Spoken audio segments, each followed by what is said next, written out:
Hi, I'm the herb guy. Here's my top 3 herbs from each state. Connecticut. Jumping all the way to the East Coast, we're on to Connecticut.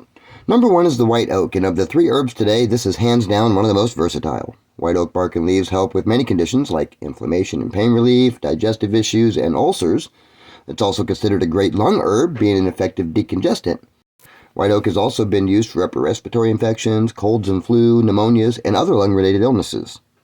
It's known to be a powerful antimicrobial herb that is shown to be effective against some of the worst bacteria and viruses in the world. Pretty neat, huh? It can be used internally or applied externally to help heal wounds faster, reduce inflammation, and help with pain. It can be made into a tea, turned into capsules, or made into an extract, whatever works for you. Number 2 is Angelica. Now there's many species and they've been used for thousands of years all over the world, from traditional Chinese medicine to traditional European medicine, and they're still native to Connecticut. I'm going to discuss the Angelica species as a whole to make it easier for the video. Angelica is a fairly versatile herb. It's anti-inflammatory and antioxidant. It aids with digestion, eliminates bad gut flora, boosts good gut flora, and enzymes, which increases immune function. Angelica is also a liver booster, blood cleanser, and detox herb. Some species of Angelica have been used to help balance female hormones by helping balance menstrual cycles and ease menopausal symptoms. Angelica root is used as a tea or made into capsules or extracts. And speaking of female issues, we're moving on to number 3, black cohosh.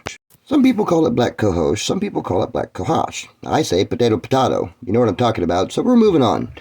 Black cohosh has plenty of uses, but for the most part it's primarily known as a female herb. It's also been used to help with tinnitus, irritability, stress, insomnia, and nervousness, meaning that it's somewhat of a nervine herb, and it also helps with heart palpitations.